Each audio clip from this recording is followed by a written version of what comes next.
Je ne sais pas si ça marche. Je pense que ça marche, mais là, ça ne marche pas. La voix de Pinto, ça ne marche pas.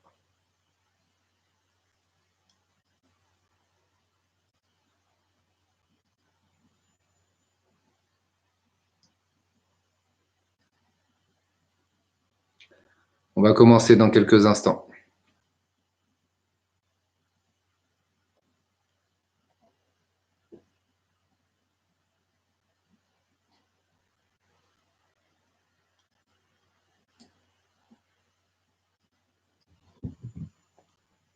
Ça ne marche pas sur la voix de Pinto.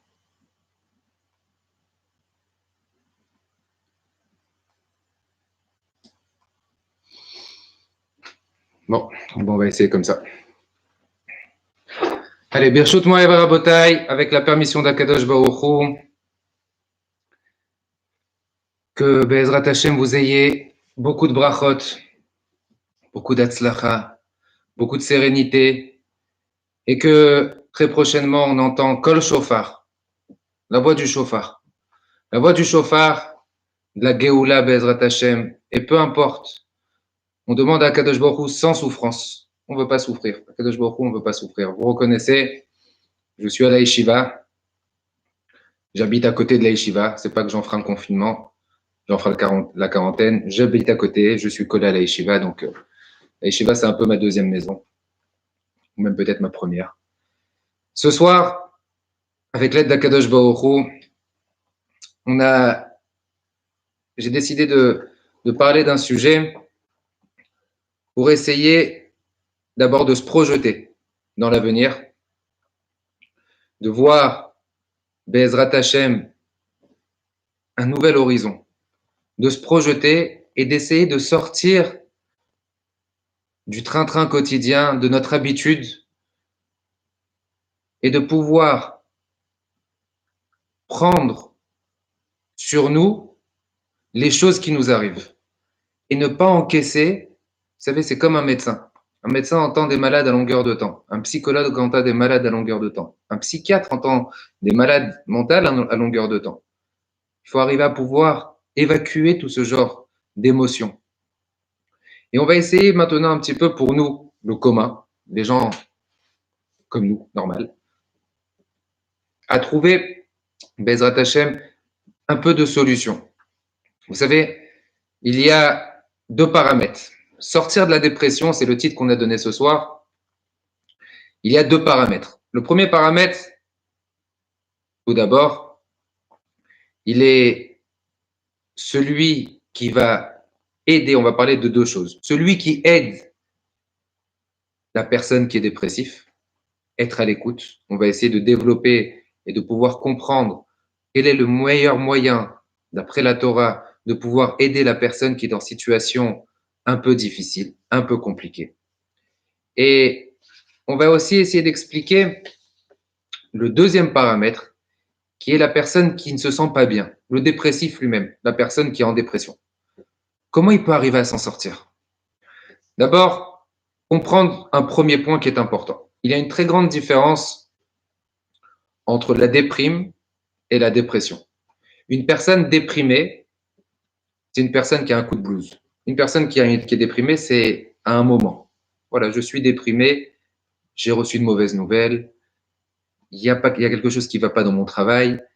C'est à un moment. Il y a un moment où c'est que ça ne va pas. Ça peut être à un moment donné, à un moment bien précis. La déprime, c'est pas sur le temps. La déprime, c'est momentané. Tout le monde peut être déprimé.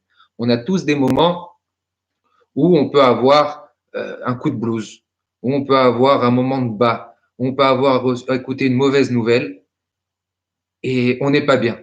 On déprime par rapport à ça. Il y a la dépression. La dépression, elle se caractérise plus sur le temps. C'est plus durable. C'est comme un burn-out, Razvé Shalom. Aujourd'hui, c'est devenu à la mode. Aujourd'hui, c'est vrai qu'il y a des maladies. C'est vrai qu'il y a des grandes maladies. Et la maladie qu'on a aujourd'hui. Mais la plus grande maladie du siècle aujourd'hui, c'est la dépression. La plus grande maladie, c'est la dépression.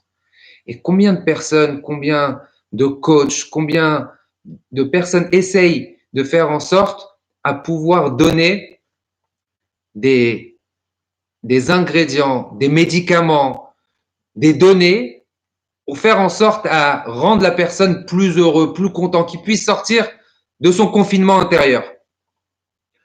Donc, quelque part, la dépression, elle se traduit par l'anxiété, par des crises d'angoisse, par de l'épuisement, le fait qu'il ait plus envie de manger, que dans sa vie au quotidien, Rahman el Itzelan, tout est noir, c'est tout noir, c'est black. Ça me rappelle une petite histoire que mon père raconte souvent. Il était une fois en déplacement avec, il est parti sur Genève pour aller voir une personne assez importante et il était accompagné par une personne qui s'appelle David Choukroun, qui je salue.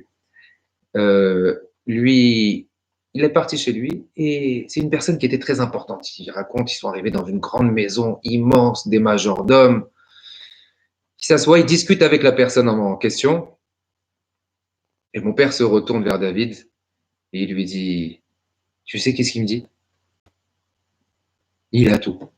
Il a des avions, il a des hélicoptères, il a des dizaines de voitures, mais il a une chose qu'il n'a pas. Et il me dit, il en a marre de la vie. Il me dit qu'il en a marre de la vie. Alors mon père dans la voiture après, il parle avec David, il lui dit, mais comment c'est possible une personne qui a tout, une personne qu'Akadosh Baruch Hu lui a tout donné, il veut se suicider, il en a marre de la vie. Comment c'est possible? Alors ça aussi, on va essayer d'expliquer comment d'abord c'est possible d'arriver à là et comment on peut arriver à s'en sortir. Comment on peut faire pour pouvoir s'en sortir. Je vais vous rapporter le Sefer de mon père, le dernier Sefer qu'il a écrit, qui est sorti, pas qu'il a écrit, parce qu'il en a écrit beaucoup et qui ne sont pas encore sortis, mais le dernier Sefer qu'il a sorti, qui s'appelle Aïra Shachar. Il rapporte dans ce Shabbat-là, Shabbat Agadol Bezrat Hashem, qui est aussi Parashat Tzav. Il rapporte le tour. On dit que ce Shabbat-là, c'est le Shabbat qui est juste avant Pessah, qu'on l'appelle Shabbat Agadol. Ce Shabbat Agadol, pour quel motif on l'appelle? Par rapport au Nes que Am Israël il a eu. Quel Nes Am Israël il a eu à cette époque-là? Am Israël il a eu un Nes exceptionnel. C'était que Akadosh Baruch Hu leur a demandé préparez, apportez un agneau, attachez-le au pied de votre lit et après vous allez lui faire la shrita et vous allez mettre le sang sur les mashkov, sur les linteaux et les Égyptiens qui savaient que le C, les Bnei Israël savaient, ils savaient que l'agneau pascal était le dieu des Égyptiens. On commençait à rager, c'était dur pour eux, ils en souffraient. Et cette souffrance les a complètement anéantis. Ils se sont rebellés, ils ont voulu tuer Am Israël, ils ont voulu leur faire du mal. Et Akadosh Baruch Hu a fait un miracle. Akadosh Baruch Hu leur a donné des souffrances comme ça. Il rapporte le tour. Akadosh Baruch Hu leur a donné des souffrances. Et ces souffrances-là ont empêché les Égyptiens, tellement qu'ils bouillaient de nerfs qui étaient à l'intérieur, ils sont morts de nerfs. Ils sont morts de souffrance et ils sont morts de nerfs. Mon père pose cette belle question, il dit, d'où Am Israël, par quelle force, par quels moyens, Am Israël, ils ont eu le courage et l'audace de pouvoir prendre ce C, de pouvoir prendre cet agneau et de l'attacher. Et de l'attacher et de passer outre. Ils ont eu une force, ils ont eu du cran. Mais d'où ils ont eu cette force, d'où ils ont eu le cran, d'où ils ont pu puiser cette force de dire, Akadosh Baruch Hu nous l'a ordonné, alors on va le faire. Est-ce que c'est parce qu'Akadosh Baruch Hu leur a ordonné qu'ils sont partis le faire? Mon père, il rapporte tout d'abord les paroles du Rambam. Il est écrit dans Elchot Deot. Il dit comme ça, la force de la hashpa, de la force de l'influence qu'une personne peut avoir envers autrui. J'explique. J'explique les paroles du Rambam et à travers ça, je vous donne la réponse que mon père y donne. Que lorsque les Bnei Israël, ils ont vu Moshe Rabbeinu, ils ont vu Aaron HaKohen, ils ont vu l'élan et l'envie qu'ils avaient de servir à Kadosh Baruch Hu, Alors, qu'est-ce qu'ils ont fait à Israël? Ils ont vu Moshe Rabbeinu qui prenait lui-même l'agneau pascal, qui l'a attaché. Moshe Rabbeinu et Aaron HaKohen, ils ont été mashpia, ils ont donné de l'influence sur le comportement des Bnei Israël. Ça leur a rehaussé le moral, ça leur a donné l'envie de pouvoir se rapprocher d'Akadosh Baruch Hu. Mon père, il explique, il dit comme ça. Que Am Israël, à cette époque-là, il faut comprendre que ils étaient dans 49 degrés de Touma. Et on sait très bien, dans le Passouk, c'est écrit Velo Shamuel Moshe, Mikotser Ruach Ma'avoda Kasha, que les Bnei Israël ne pouvaient même pas entendre parler Moshe. Lorsque Moshe venait pour leur parler au tout début, ils étaient déprimés. Même pas déprimés, ils étaient dépressifs. Parce que déprimés, je vous ai dit que c'était momentané. Dépressifs, ils étaient à la panime, comme on dit. Ils étaient morts. Et ils avaient une charge de travail sur lequel ils voyaient même pas l'ombre d'un espoir. Il n'y avait pas d'ombre d'espoir. C'était pas possible de pouvoir penser ou rêver un jour être libéré. Ça n'existait pas, ça rentrait même pas en considération. Et ils écoutaient même pas Moshe.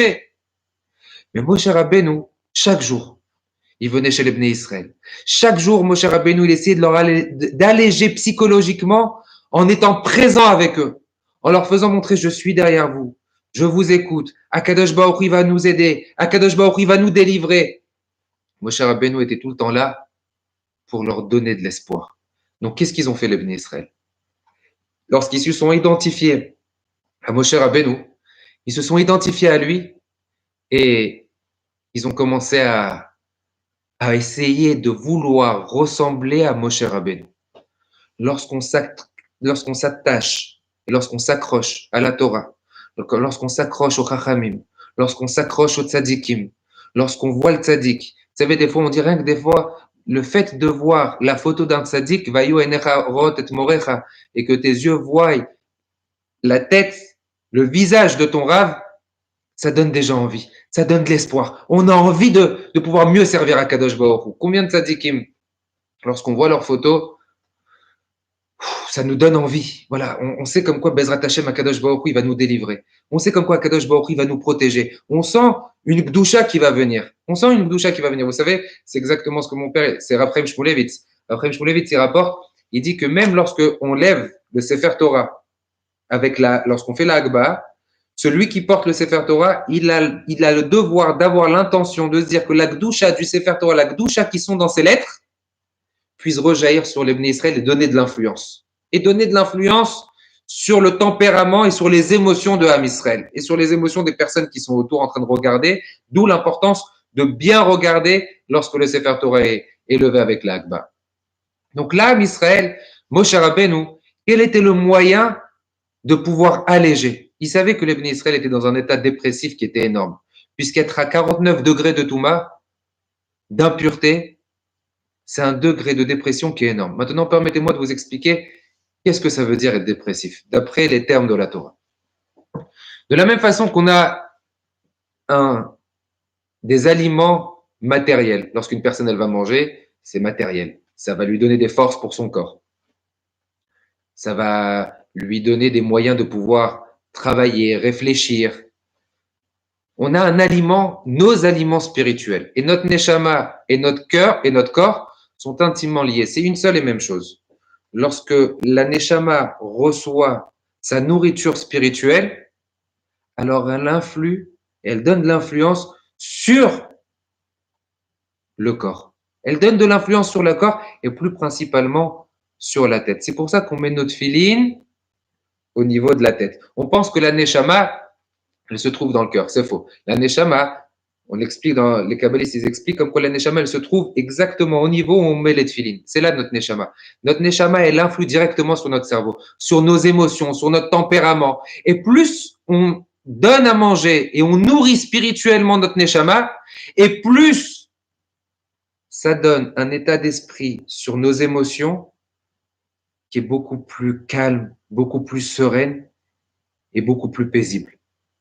Lorsqu'une personne, elle nourrit sa neshama spirituellement, alors ça donne de l'influence sur tout le côté psychique de la personne. Permettez-moi de vous rapporter une jolie preuve, quelque chose de très beau, que j'ai lu au nom du Rambam. Vous savez que le Rambam, il était à l'époque du XIIe siècle, et que lui, il a écrit beaucoup de Sfarim. Dans les Sfarim qu'il a écrit, le Rambam, il a écrit un sefer qui était sur le traité des aphrosismes et qui parle beaucoup sur la médecine, qui était énormément basé sur la médecine, sur l'anatomie humaine, et à un certain moment, il est divisé en 25 chapitres, et à un certain moment, permettez-moi de vous le dire, il définit quelque part le psychique. Comment une personne, elle réfléchit et combien ça influe sur la nature et sur la santé même de la personne. Il explique comme ça. Alors, il donne des conseils aux futurs médecins. Lorsqu'un médecin va vouloir devenir plus tard pratiquer la médecine, il lui donne un conseil.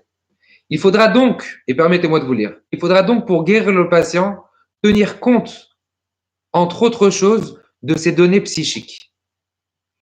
Et il explique, il dit, quant aux émotions, leur importance nous est connue. C'est-à-dire que l'action de la souffrance morale et de l'oppression que nous constatons affaiblit les fonctions psychiques et physiques. Lorsqu'une personne, psychologiquement, elle n'est pas bien, dans sa tête, ça va pas, qu'il est angoissé, à tel point qu'au cours des repas, l'appétit est distrait, la cause de la douleur, l'angoisse, la tristesse, les soucis, et l'homme, il n'arrive même pas à se relever, il a plus de voix, il est pas bien. Pour quel motif? Parce que sa tête lui dit tu n'es pas bien. Vous savez, le Rambam m'explique, il dit que 90% de la guérison, c'est pas des médicaments.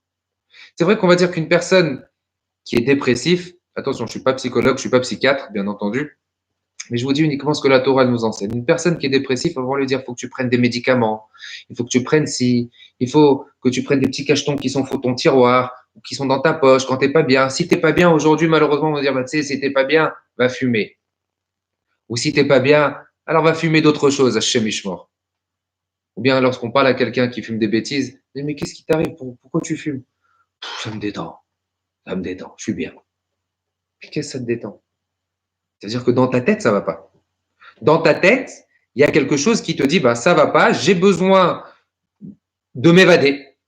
J'ai besoin de m'évader. Une personne, qui est malade, et en l'occurrence dans les situations dans lesquelles on est aujourd'hui, une personne qui est malade, comment même il peut arriver à se guérir? On ne parle pas de dépression. Une personne qui est béhémeth, il a une pathologie, il a une maladie. Comment il peut arriver à se guérir? D'abord, la première chose, comment il doit faire pour arriver à se guérir, c'est que dans sa tête, ça doit aller bien. Dans sa tête, il doit se persuader et dans sa tête, il doit se dire, ça va aller. Tout va bien aller. Dans sa tête, il doit se dire, Bezrat Hashem, Akadosh Baruch Hu, tu vas m'aider. D'abord, c'est la première chose. Après, il y a d'autres étapes qu'on va expliquer après, mais c'est la première étape, se dire dans sa tête, vraiment donner de l'influence, Akadosh Baruch Hu, je sais que tu es avec moi, je sais que tu vas m'aider, j'ai le bitachon en toi, Akadosh Baruch Hu. Attention, bitachon. Retenez bien ce que ça veut dire, bitachon. Bitachon, ça veut dire que Akadosh Baruch Hu, vous savez, David Ameler qui disait, Gam ki eler beget selmavet lo irara ke ata imadi. Même si je vais dans les ténèbres, dans l'endroit de la mort, je n'aurai pas peur parce que tu es avec moi. Écoutez bien ce qu'il dit Raphaël Shmulevitz. Raphaël Shmulevitz, il dit, David Ameler, il n'a pas dit, même lorsque j'irai dans les ténèbres, je n'aurai pas peur. Il a dit, lo irara, il ne m'arrivera rien. Il n'a pas dit, anilo efrat, j'aurai pas peur. Il a dit, lo irara, il m'arrivera rien. Donc en vérité, lorsqu'une personne elle a peur, c'est le début de la maladie. Lorsqu'une personne elle commence à avoir de la crainte, c'est le début de la maladie. Mais lorsqu'une personne elle a un bitachon et elle sait que peut-être elle est dans la mort, elle est dans les choses qui vont pas bien, je suis dans les ténèbres comme il dit David Ameler, lo irara, il va rien m'arriver. C'est ce qu'on apprend de David Ameler. Il te dit lo irara ke ata imadi, j'ai pas peur. Il dit pas anilo efrad, il dit pas il m'arrivera rien. Excusez-moi, il dit pas j'aurais pas peur. Il dit il m'arrivera rien. Je suis dans la zut, je suis vraiment à l'agonie, mais David Ameler il dit lo irara, il m'arrivera rien. Enlever la peur qui est à l'intérieur de nous. Il faut arriver à enlever cette peur. Je me permets de vous dire, je mets une petite parenthèse.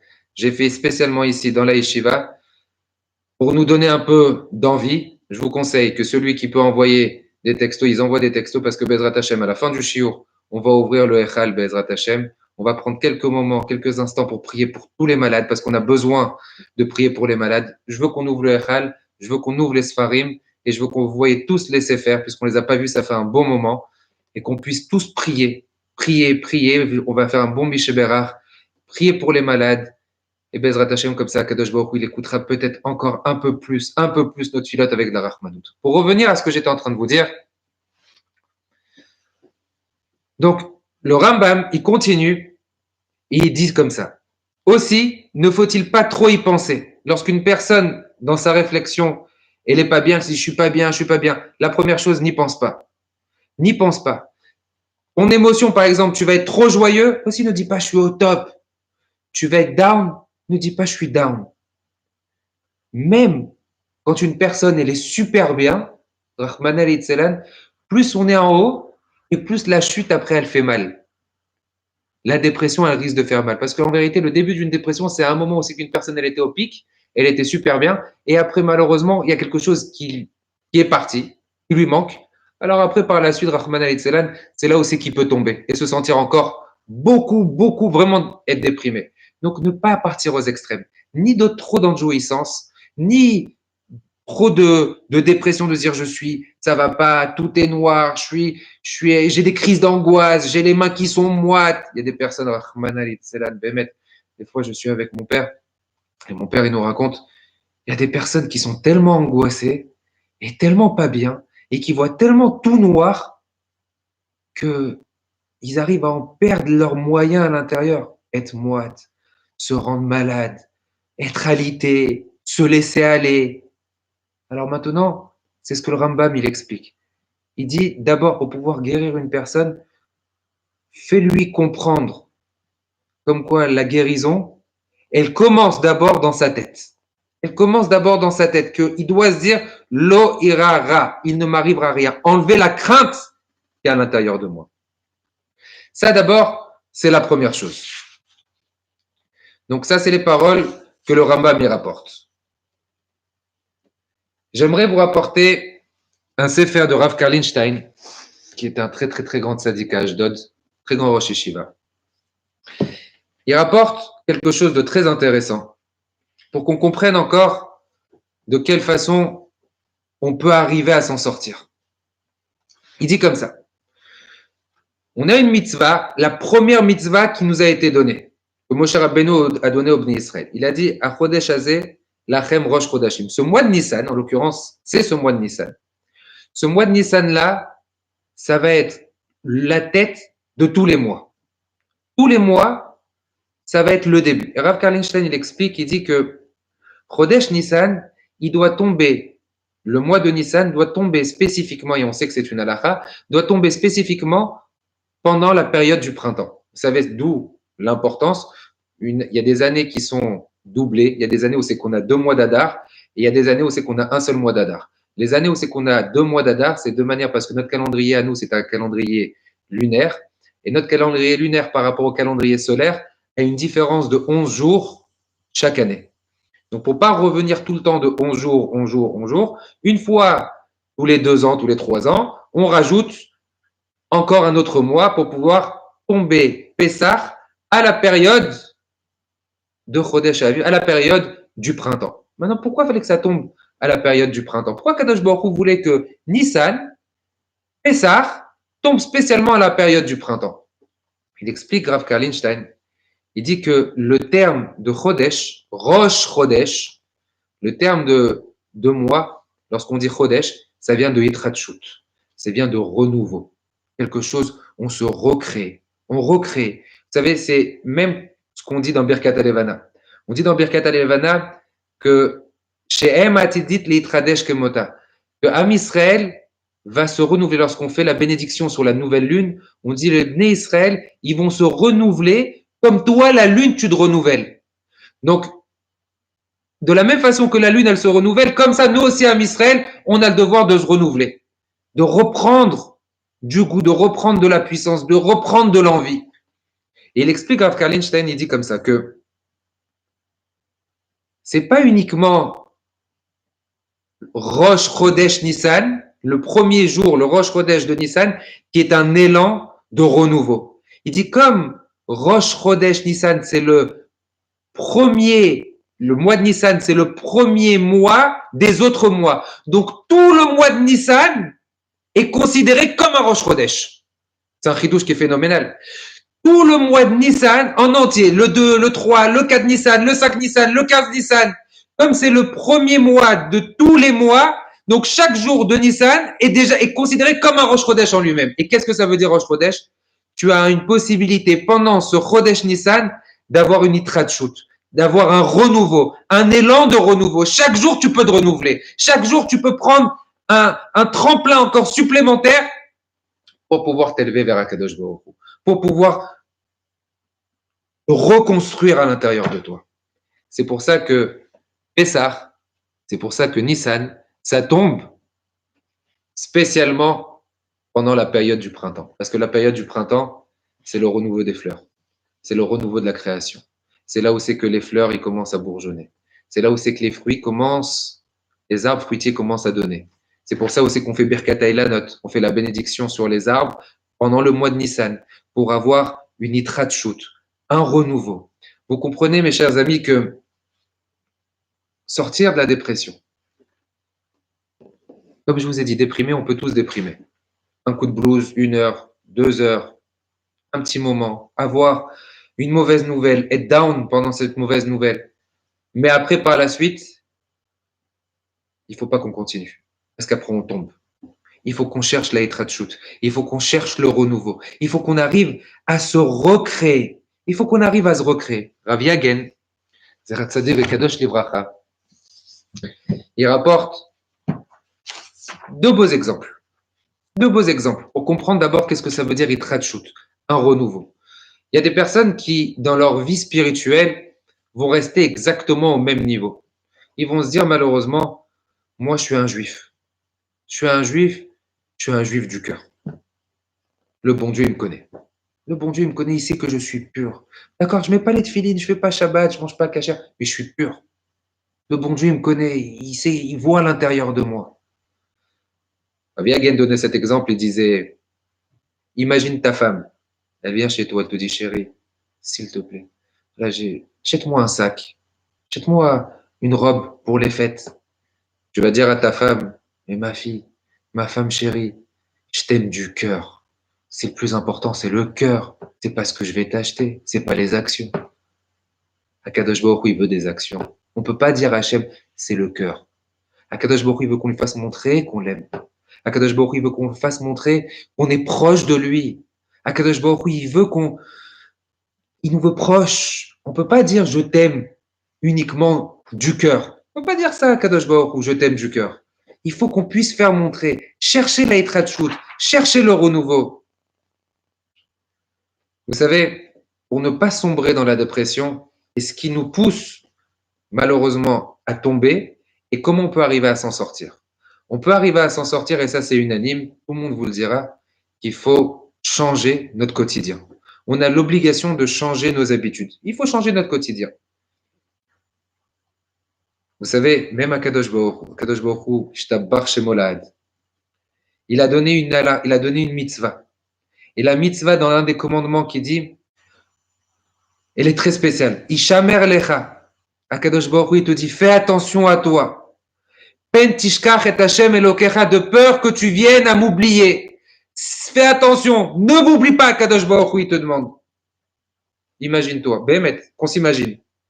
Un père, il vient chez son fils et il achète à son fils une maison. Il lui achète une voiture. Il lui fait sa réussite financière. Il lui donne tout. Il lui donne tout. Est-ce que le fils, il va dire à son père, qu'est-ce que je te dois? Ou est-ce que le fils, il va dire, qu'est-ce que mon père, il m'a donné? Est-ce que le fils, il va même oublier? Combien on a de personnes dans notre entourage qu'on connaît lorsqu'ils ont perdu un proche? Des fois, Amavdil Ben Achaim la médecine, qu'Akadosh Baruch Hu, une longue vie, une bonne santé à ma mère. Ma grand-mère, Zechona Livracha, elle est Nifteret. Ça fait plus de 35 ans aujourd'hui. Oui, 34 ans. Ça fait plus de 34 ans que ma grand-mère, elle est Nifteret. Ma grand-mère maternelle. Et ma mère, jusqu'à 120 ans pour elle. À chaque fois qu'elle va pèleriner ou à chaque fois qu'elle parle de sa mère, elle pleure, comme si c'était la veille. Comme si c'était aujourd'hui qu'elle était partie. Mon père, jusqu'à 120 ans, Bezrat Hashem, ma grand-mère aussi maternelle, paternelle et Nifteret, l'année dernière, lorsque mon père, il en parle, il en pleure. On ne peut pas oublier le bien que nos parents, ils ont fait. C'est pas possible, c'est eux qui ont tout fait pour nous. Et Akadosh Baruch Hu lui-même, il te dit, Ishamer Lecha, fais attention à toi, Pentishkar, que tu viennes à m'oublier. Et malheureusement, c'est ce qu'on est. On oublie parce qu'on est notre train quotidien. On est habitué. Et justement, le fait qu'on est habitué, on arrive à être dépressif. C'est notre habitude qui fait en sorte à ce qu'on soit dépressif. Comment sortir de la dépression? Comment on peut arriver à sortir de tout ça? C'est lorsqu'on casse nos habitudes, lorsqu'on casse notre façon comment on se comporte, lorsqu'on casse et qu'on se dit, il faut un renouveau. Il faut que je change. Il faut une shoot. Il faut que je fasse quelque chose de nouveau. Permettez-moi de vous rappeler les paroles de Rav Chaim Shmulevitz. Rav Chaim Shmulevitz dit quelque chose de très, très, très beau. Il rapporte dans la Gemara dans Masechet Psachim. La Gemara dans Masechet Psachim, elle dit, mitzvah sipur yetziat Mitzrayim, la mitzvah, Bezrat Hashem, ça va être maintenant, la semaine prochaine, la sortie d'Égypte, l'histoire de raconter la sortie d'Égypte, elle doit être faite spécialement d'une façon question-réponse. C'est ce que la Gemara rapporte dans Masechet Psachim, Daf Kuftet Zayin Amud Aleph. La Gemara dit tu es obligé à Pessah pas de raconter l'histoire, mais de la formuler sous forme de question-réponse.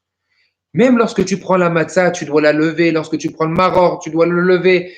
Tu dois éveiller des questions et créer quelque chose de nouveau. Créer et éveiller des questions pour que la tête des enfants ou que ta propre tête, même si tu es seul, puisse se poser des questions. Vous savez ce que ça rappelle? Ça rappelle une très belle histoire de Rav Galinsky. Rav Galinsky, c'est un très grand Maggid, un très grand Baal Moussa. Très, très grand Baal Moussa. Il disait à Rav Galinsky que une fois, il a rencontré quelqu'un. Il a rencontré quelqu'un qui lui dit, je comprends pas, vous les rabbins, vous êtes tout le temps en train d'étudier. Toute votre vie, vous étudiez, vous apprenez, vous étudiez, vous étudiez. Il n'y a pas une limite à un moment, ça y est, arrête-toi d'étudier. Combien tu veux étudier? Combien tu veux étudier? Tu peux pas, à un moment, tu t'arrêtes. À un moment, ça y est, quelqu'un qui veut être médecin, il a 7 ans et après, il passe ses spéciales et après, il est médecin. Avocat, il fait ses études, après il est avocat. Vous, les rabbins, vous, ceux qui étudient, on demande à un avraire qu'est-ce que tu fais? Ben, j'étudie. Mais ça, il n'y a pas un moment où c'est que tu t'arrêtes. Galinski lui a répondu, il lui dit, tu sais, pourquoi il y a moins d'Alzheimer et moins de personnes qui perdent leur tête et moins de dépressifs chez Am Israël, ou ceux qui étudient, comme tu dis? C'est parce que leur tête, elle est tout le temps en train de se poser des questions. Elle est tout le temps en mode réflexion. Elle est tout le temps en train de chercher. Donc une personne, elle peut pas vieillir dans sa tête. La tête, elle vieillit pas. La tête, elle va pas partir dans tous les sens parce qu'elle est tout le temps en osmose et en contact. Comment pouvoir mieux servir Hachem? Réflexion sur la Gemara, réflexion sur la Torah, philosopher sur la vie d'Akadosh Baruch Hu. Donc une personne, elle peut pas être en mode dépression. C'est pas possible. Une personne, elle peut pas s'arrêter. Donc la Torah, ça peut pas s'arrêter. Tu peux pas t'arrêter les mitzvot. Il y en aura tout le temps. Comment on peut arriver à ne pas être dépressif? Lorsqu'une personne, elle se lève le matin et qu'elle a sa tête qui est prise, tu te lèves le matin, on a des halachot. Idgaber Kahari, tu dois te lever comme un lion le matin.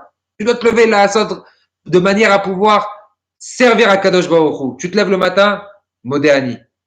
Dès que tu as fait Modéani, attention, Netilat Yadayim. Donc ta tête, elle sait directement. Modéani, Netilat Yadayim.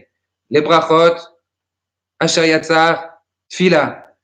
Lorsque tu vas manger, tu vas faire une bracha. Lorsque tu vas faire telle chose, Birkat Amazon. Lorsque après tu vas devoir étudier. Et après Donc en vérité, notre quotidien, on a 100 brachot dans la journée. On a tellement de choses spirituellement, de service, et même dans les détails de la halakha, qu'on a le devoir de réfléchir, est-ce qu'on fait bien ou est-ce que c'est pas comme ça, que notre tête, elle n'a pas le temps de pouvoir penser et véhiculer des idées qui sont noires. Pourquoi? Parce que justement, notre tête, elle est tout le temps en contact avec Akadosh Baruch Hu. Notre tête, elle est tout le temps en contact. Comment pouvoir faire de meilleures choses? Comment pouvoir être plus proche d'Akadosh Baruch Hu? Donc, notre tête, elle peut pas être dépressive. Si par contre, malheureusement, on a eu une mauvaise nouvelle et qu'on commence à sombrer, alors vite, il faut changer d'orientation, changer vite sur ce qu'on est en train de faire et se mettre automatiquement, tout de suite, à accomplir une mitzvah, à enlever ces idées noires. Ces idées noires, telles que Chazal nous explique, telles que Rabbi Chaim Vital nous dit, que c'est la Sitra Achra. C'est le Yetzirah, le Satan qui te donne des mauvaises pensées. C'est le Satan qui te donne des mauvaises idées. C'est le Satan qui fait en sorte à te donner un sentiment. Plonge. De toute façon, c'est tout noir. La parnassa, ça va pas. Ton affaire que tu as fait, c'est mort, ça n'a pas marché. Donc, cette idée du Yetzirah, à nous de la contrebalancer et de l'enlever vite en changeant rapidement de ce que je suis en train de faire et m'investir pour accomplir des mitzvot supplémentaires. Vous savez, permettez-moi de pouvoir, puisque ça fait partie de notre quotidien aujourd'hui, de donner une analyse que tout le monde a dit. Je fais uniquement que répéter, mais j'ai écouté quelqu'un, un Rav qui s'appelle Rav Jacobson, qui a dit quelque chose de vraiment très, très, très, très beau. Le monde aujourd'hui, il est dans une situation, en vérité, qu'on n'a jamais expérimentée. On n'a jamais expérimenté, c'est quelque chose d'unique. En réfléchissant quelque part un petit peu, on reproduit exactement ce que nos ancêtres ils ont fait. On reproduit exactement ce que nos ancêtres ils ont fait. Vous savez, c'est un pasouk qu'on a lu dans Parashat Bo, que Kadosh Baruch Hu lui-même, il nous dit, lorsqu'on devait prendre lorsqu'on devait prendre l'agneau pascal, et c'est le Shabbat, c'est ce Shabbat-là aussi que de Shabbat à Gadol, lorsqu'on devait prendre l'agneau pascal, à Kadosh Baruch Hu, il a dit, vous allez attacher l'agneau pascal et vous allez mettre sur les linteaux du sang. Il explique, il dit comme ça. Vous allez badigeonner et mettre sur les linteaux du sang. Et à un moment, il dit, par contre, une fois que vous allez rester dans la maison, et vous n'allez pas sortir de chez vous, ad boker, jusqu'au matin. Et après, Akadosh Baruch Hu va sortir, alors soit avec un malach, ou soit avec Akadosh Baruch Hu, c'est une marloquette, et il va donner une épidémie aux Égyptiens. Et d'où la mort des premiers-nés à ce moment-là. L'Otetseu, Rashi, il explique, Magid, Shema'achar, Shenatna Reshut le Mashrit le Chabel, Eno Mafrin Bet Sadik le Racha. Akadosh Baruch Hu, lorsqu'il a dit, vous n'allez pas sortir, j'ai donné la permission au malach de ne pas faire de différence, de sortir et de tout détruire, tous ceux qui sont mauvais. Donc, il n'y a pas de différence ni entre un tzaddik ni entre un rachat. Ne sortez pas de chez vous. Au moment où c'est qu'il y a une épidémie, au moment où c'est qu'il y a quelque chose de difficile, et la première quarantaine de l'histoire du peuple juif, le premier confinement, c'était justement ce soir de l'Égypte. Ce soir de l'Égypte, ce soir où c'est que les Bnei Israël étaient enfermés chez eux. Et en vérité, pourquoi Kadosh Baruch Hu leur a dit ne sortez pas? Puisque Rachid lui-même, il dit comme quoi le mashrit, le malach, il ne va pas faire de différence entre le tzaddik et le rachat. Mais quoi, Kadosh Baruch Hu ne peut pas lui dire fais une différence? C'est-à-dire quoi? Le malach, il va lui dire ne fais pas. En réalité, c'est ce qui se passe aujourd'hui. On vous dit restez chez vous, ne sortez pas. Pourquoi? Parce que c'est pas le moment. Il faut pas sortir. C'est exactement la même chose. Mais donc quelque part, ça devait être une punition. Ils ne devaient pas sortir de chez eux. Et si vous sortez, vous allez ouvrir la porte, comme il dit le pasouk, et vous ouvrez, vous allez voir le sang qu'il y a sur les portes. Qu'est-ce que ça veut dire? Quelle est l'explication de là? En vérité, Akadosh Baruch Hu, il a demandé à ce moment-là, rentrez chez vous, réfléchissez. Comprenez bien que de manière à quitter l'exil, de manière à quitter l'esclavage, de manière à quitter l'esclave, arrêter d'être esclave, l'asservissement, se poser les bonnes questions. Est-ce que maintenant les Bnei Israël se posaient la question lorsqu'ils étaient chez eux, est-ce que je suis capable de sortir de mon exil? Voilà, maintenant je reste chez moi, je me fais une introspection. Est-ce que je suis capable de sortir de mon exil? Est-ce que je suis capable? Qu'est-ce qu'Akadosh Baruch Hu il attend de moi? Je suis dans 49 degrés de Touma au jour d'aujourd'hui, mais qu'est-ce qu'Akadosh Baruch Hu il attend de moi? Sur quoi je dois me concentrer? Qu'est-ce que je dois faire? Pourquoi je combats? Pourquoi je vis? Est-ce que je suis prêt à fuir cet exil? C'est ce qu'Akadosh Baruch Hu a demandé le soir de Pessah, qu'on ne devait pas sortir, qu'on devait être en quarantaine, qu'on devait être en confinement. Réfléchis, réfléchis. Est-ce que tu es capable? Comment je vois ma construction, comment je vois mon voyage futur pour construire ma vie avec Akadosh Baruch Hu? C'était la prise de conscience qu'ils ont eu les Bnei Israël lorsqu'Akadosh Baruch Hu leur a dit Vatem lo tetseu, et vous ne sortez pas. Quelque part, c'est ce qui se passe pour nous aujourd'hui. On peut être chez nous. Il y en a qui en ont ras-le-bol. Bémet. On entend des personnes qui en ont ras-le-bol de rester à la maison. C'est dur. Ils ont besoin de social. Il y a des personnes, vous savez, chez nous, chez Am Israël, et surtout chez les Sfaradim, on est très tactile. On a besoin de se toucher, on a besoin de s'embrasser, on a besoin de s'enlacer, on a besoin d'être proche. Vous entendez les messages de mon père. On a l'impression que les messages de mon père nous touchent à chacun d'entre nous individuellement. Et ces messages-là, c'est, vous voyez, tout l'amour qui déborde. On a besoin d'être en contact. On a besoin de se sentir et de sentir et de donner. Akadosh Baruch Hu, il veut là maintenant, recentrez-vous. Recentrez-vous sur vous. Est-ce que vous êtes prêts à sortir de votre exil? Est-ce que nous, aujourd'hui, on est prêts à sortir de notre exil? Justement, peut-être on était en grosse dépression en ce moment, mais on ne le savait pas. C'était une dépression dans notre subconscient. On ne savait pas qu'on était en dépression, puisqu'on avait tout. Comme mon père, il a dit lorsqu'il était avec cette personne, lorsqu'il est parti voir cette personne à Genève, il a dit il en a marre de la vie. Pourquoi il en a marre de la vie? Parce qu'il a tout. Donc on était dans un état de dépression dans notre subconscient. Et là, justement, c'est notre prise de conscience. Se recentrer, se dire je suis prêt à sortir de mon exil. Je suis prêt à sortir de cet exil. Et maintenant, à me mettre en contact avec Akadosh Baruch Hu. Et maintenant, à pouvoir donner, à écouter lorsqu'une personne ne sera pas bien, à accomplir des mitzvot, à faire mes 100 mitzvot, à faire mes 100 brachot dans la journée. Et se dire à Akadosh Baruch Hu, je suis prêt maintenant. Je suis prêt. Je suis prêt à sortir de cette situation. Akadosh Baruch Hu, maintenant, on est prêt. Vous savez, dans toute situation, et c'est un beau passouk que j'ai écouté aussi de quelqu'un, il me l'a rappelé, de Nir El Fassi. Il me l'a dit ce matin, Akadosh Baruch Hu, c'est sûr, dans toute chose, on dit Akadosh Baruch Hu Magdim Refoua la Maka. Avant qu'Akadosh Baruch Hu il envoie un coup, il a déjà prévu le médicament. Donc c'est vrai qu'on peut avoir peur de ce qui se passe. On peut avoir peur, c'est un sentiment. Mais qu'on retient les paroles de David Ameller. Lo irara, il ne m'arrivera rien. La peur ne rentre même pas en considération.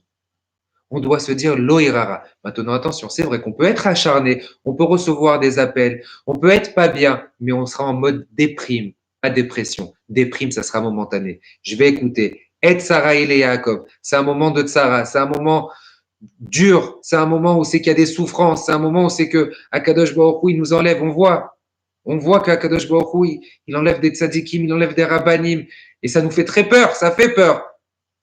Sur le moment. Sur le moment. Après, on enlève. Après, on se dit l'oirara. Il ne va rien nous arriver. Il va rien nous arriver. Il m'arrivera rien de mal. Rien de mal. Il m'arrivera que du bien. Kiata, il m'a dit, parce qu'Akadosh Baruch Hu, tu es avec moi.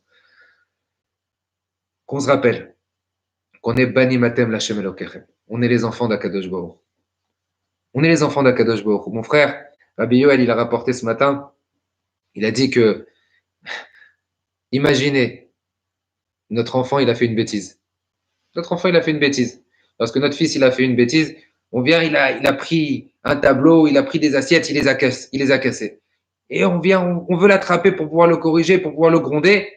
Et au moment où on vient pour le gronder, une assiette, elle tombe sur lui, elle lui coupe la main. Et il saigne. Est-ce qu'on va aller le gronder? Est-ce qu'on va aller le frapper? Non, on va s'arrêter. Il a mal. Bon, ça va, il a mal, il s'est fait mal. Alors pourtant, il a cassé les assiettes, je voulais le gronder. Akadosh Baruch Hu, il voit qu'aujourd'hui, on a mal. Akadosh Baruch Hu, il voit comme quoi on a une souffrance. On a une souffrance. On a une déprime momentanée. On a une déprime momentanée. Mais on n'a pas peur. On ne va pas rentrer en dépression. Et on va sortir fort. Maintenant, justement, pour sortir, en règle générale, dans le Bezrat Hashem, lorsque la vie va redémarrer et que les choses vont recommencer, on devra tous en dire. Chaque jour, on change. Vous savez, ça rappelle les paroles de Ravolbe. Ravolbe, il rapporte, il dit que dans Aléchour, il dit que on a 3 filotes tous les jours. On a Shacharit, Mincha et Arvit. Dans Shacharit, Mincha et Arvit, il explique, imaginez, que c'est comme un train et il y a un passager à l'intérieur et qui regarde le paysage. Le paysage d'il y a une seconde, c'est pas le paysage de maintenant. C'est pas le paysage qu'il va voir tout à l'heure. La tfila, Shacharit, Mincha, Arvit, c'est comme une personne qui est dans le train. Le paysage n'est pas du tout le même. Et notre pensée et notre concentration et nos demandes ne doivent pas être du tout les mêmes. Pour pas rentrer dans une habitude qui va faire en sorte à ce qu'on va plus rien ressentir. Changer nos habitudes pour pas rentrer dans la dépression. Vous savez, tout à l'heure, on a fait un concert, soi-disant un concert privé, un concert inédit. Des fois, vous voyez des affiches, c'était sur Internet, bien entendu. C'était pas un concert. On n'a pas organisé un concert avec des gens. C'était sur Internet. Les gens, ils regardaient le chanteur. Lorsqu'on voit des affiches, concert inédit, concert, on a fait un concert privé, on a fait une soirée privée. Le moment qu'on vit aujourd'hui actuellement, c'est un moment qui est inédit. On pense, lorsque c'est quelque chose de spécial, on est comme des fous. C'est que pour nous. Et bien, sachez, Rabotai, qu'aujourd'hui, on est dans un moment privilégié. On est dans un moment où on doit prendre conscience de comment je vais pouvoir prendre des forces et combien je vais pouvoir avoir les meilleurs outils, les meilleures armes pour affronter et pour combattre mon quotidien et que ça rentre pas dans une routine. Et on est en train d'être à bonne école aujourd'hui. On est à bonne école. On apprend. Dans quelques instants, là bientôt, Bezrat Hashem, je vais ouvrir le Echal, mais juste pour vous résumer, et j'espère que vous avez bien compris. Lorsqu'une personne, le premier paramètre que je vous ai dit, lorsqu'une personne n'est pas bien, alors tout simplement, lui donner de l'influence pour pouvoir, bien entendu, l'entendre, l'écouter. On l'apprend de Aaron à Cohen, que Aaron à Cohen lui-même, il était Oev Shalom vers Odev Shalom. Il allait chez tout le monde pour créer la paix. Ça veut dire quoi pour créer la paix? Ça veut dire pour pouvoir donner de l'espoir, pour pouvoir dire, allez, voilà, maintenant, c'est en étant Béardout, en étant Béchalom, en étant Béchalom avec Akadosh Baruch Hu, en étant Béchalom entre vous, que les choses vont bien aller. Donc, avoir l'oreille attentive et donner de l'influence. Et lorsqu'une personne n'est pas bien, essayez de voir un tzaddik, essayez de s'accrocher à un tzaddik, ou voir la photo d'un tzaddik pour pouvoir s'abreuver. C'est pour ça que mon père il dit tout le temps, c'est important de lire des histoires des tzaddikim. Important de lire des histoires des tzaddikim parce que lorsqu'on lit les histoires des tzaddikim, ça nous renforce, ça nous donne envie. Le deuxième paramètre que je vous dis, lorsqu'une personne n'est pas bien, lorsqu'une personne elle est dépressive, le moyen de pouvoir s'en sortir, changer son quotidien. Changer son quotidien, être en contact avec Hachem. Une personne qui est en contact avec Akadosh Baruch Hu, une personne qui accomplit ses mitzvot, que sa journée est gérée par le Shulchan Aruch, que sa journée est gérée par les halachot, par la Gemara, par le service divin, par le chesed qu'il doit faire aux autres, alors automatiquement il va sortir de cette dépression. Il ne pourra pas tomber encore. Pourquoi? Parce qu'il sera déjà en contact avec Akadosh Baruch Hu. Vous savez, ça rappelle, et je termine dessus, sur une petite touche humoristique, on dit que une fois, une femme, elle est partie avec son mari. Son mari, il était Sahara dans un état catastrophique, à la panime, comme on dit. Et ni mangeait, ni buvait. Il avait maigri. Il se levait pas du lit. Il se laissait aller en grosse déprime, en grosse dépression. Elle l'amène chez le psychologue, chez le psychiatre. Et au bout d'une heure de conversation, le psychiatre, il fait rentrer l'épouse et lui dit, voilà, je veux vous parler seul. Vous savez, votre mari, il passe un moment, il est dans le trou, il est dans le noir. Ah bon? Et qu'est-ce qu'il faut faire? Il faut lui donner des médicaments. Ça va aider un petit peu, ça va aider un peu, pas beaucoup. Il dit, mais alors qu'est-ce que je dois? Comment on peut l'aider? Et vous savez, ne l'embêtez pas. Comment ne l'embêtez pas? Il veut manger, donnez-lui à manger. Mais vous savez quoi? Faites-lui les choses qu'il aime, faites-lui des bons plats, faites-lui un bon petit déjeuner. Le matin, lorsqu'il se réveille, préparez-lui l'omelette, apportez-lui au lit. À midi, apportez-lui des entrecôtes, apportez-lui des choses qu'il aime, décorez la maison comme il aime. Mais qu'est-ce qu'il aime? Il dit, le ménage, le nettoyer. Faites la maison propre, nettoyez, il faut que la maison, elle brille. Il est tout le temps en train de se plaindre. C'est pas grave. Faites en sorte à ce que tout soit parfait, tout soit bien. Et que, voilà, comme ça, il va pas encore plus être névrosé. Il n'aura pas des pensées noires. Au moins, ça va lui donner un peu de baume au cœur. La femme, elle sort. Le mari, il la regarde, il fait, qu'est-ce qu'il t'a dit, le docteur? La femme, elle regarde, il n'y a rien à dire. Tu vas mourir, il n'y a rien à faire. Donc, malheureusement, lorsqu'on dit tu vas mourir, c'est que on n'a pas envie. On donne l'espoir autour de nous. Qu'on soit tous, qu'on essaye d'avoir l'oreille attentive et donner l'envie à ceux qui sont autour de nous. Kadosh Baruch Hu Bezrat Hashem, il vous protège. Qu'on puisse sortir de ce galout, qu'on puisse sortir de cet esclavage, qu'on puisse sortir de cet exil. On découvre pourquoi on est dans cet exil, qu'est-ce qu'Akadosh Baruch Hu attend de nous et comment on va faire mieux les choses. Je vais ouvrir le Echal maintenant, Rabotai, et on va tous prier ensemble. Et pendant 1-2 minutes, je vais vous laisser le temps de prier. On va faire Miché Bérard. Et Bezrat Hashem, qu'Akadosh Baruch Hu, il écoute toute notre filote.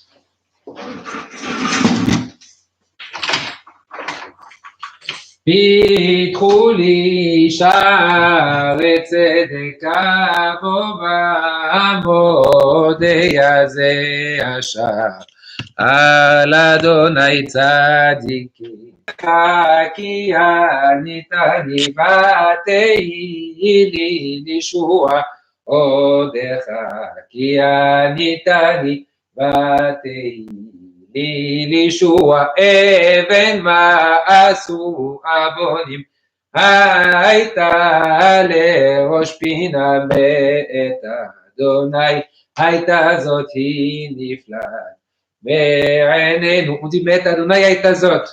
Même cette situation, היא נפלאת בעינינו, elle est magnifique pour nous. C'est lorsqu'on prend conscience que cette situation-là, elle est belle à nos yeux, c'est là où c'est qu'on dit dans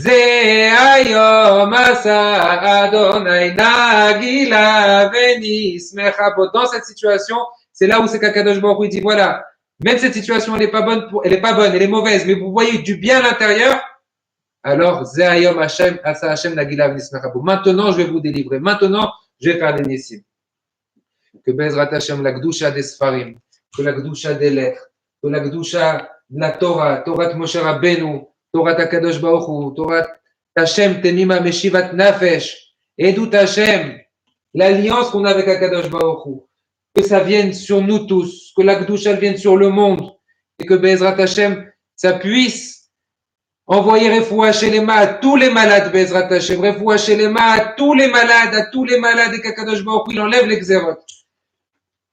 יהי רצון מלפניך אדוני אלוהינו ואלוהי אבותינו שתתמלא ברחמים על כל יושבי תבל ועל כל יושבי תבל הזאת ועל כל יושבי הארץ הזאת וכל ארץ ישראל והגן עליהם מכל גזרות קשות ורעות המתרגשות ובאות לבוא לעולם ותצילנו מכל נגע ומגפה חולי ומחלה וכל החולים שנדבקו במחלת רפאיהם רפואה שלמה לך אדוני הגדולה והגבורה והתפארת והנצח ועוד כי יכול בשמים ובארץ לך אדוני הממלכה והמתעשה לכל ראש ואתה בידיך נפש כל חי ורוח כל בשר איש בידיך כוח וגבורה לגדל ולחזק ולרפא אנוש הצדקה עד גדוקה של נפש ולפעמים למנחה כל דבר לכן יהי רצון מלפניך האל הנאמן אב הרחמים הרופא לכל תחלואי עמו ישראל אתה רופא נאמן תשלח מרפא וארוחה ותעלה ברוב חסד וחנינה וחמלה לכל החולים שנדבקו במחלה הזאת אנא אדוני אמונה רחמך על כל יושבי תבל ועל כל עמך ישראל עמוד נא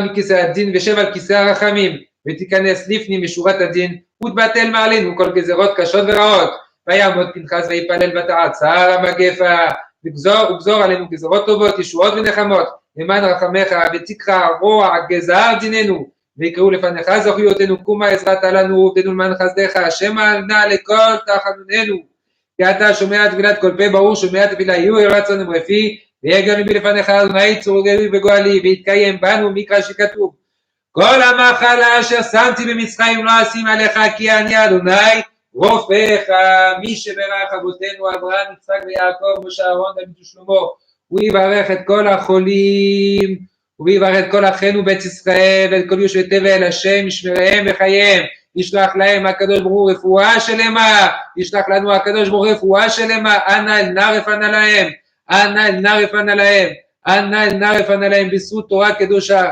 בזכות רבי חיים פינטו, בזכות רבי שמעון בר יוחאי, בזכות רבי מאיר בעל הנס, בזכות תנאי לקי רבי עקיבא, כקדוש ברוך הוא, שהקדוש ברוך הוא ימלא את כל משאלות ליבנו לטובה, ותבטל מעלינו הקדוש ברוך הוא כל גזרות קשות ורעות, ויגזור עלינו הקדוש ברוך הוא גזרות טובות, וקרא רוע גזר דיננו, בזכות אבותינו הקדושים, אברהם, יצחק, יעקב, qui puisse monter chez הקדוש ברוך הוא, qui puisse demander à Hachem, que הקדוש ברוך הוא די לצרותינו, enlève les גזרות, Bezrat Hashem, que comme je vous ai dit, la Gdusha, qu'on puisse revenir chacun dans ses Bate Midrashot, chacun dans ses synagogues, Akadosh Baruch Hu, regarde, on a besoin, on veut revenir, on a besoin d'être ensemble, on a besoin, Akadosh Baruch Hu, de pouvoir revoir la Torah. Vous savez, quelqu'un m'a dit tout à l'heure qu'il est parti à un enterrement. Il est parti à un enterrement malheureusement et c'était le seul moyen pour lui d'écouter un Kaddish qu'il n'avait pas écouté de Kaddish, ça fait 2 semaines.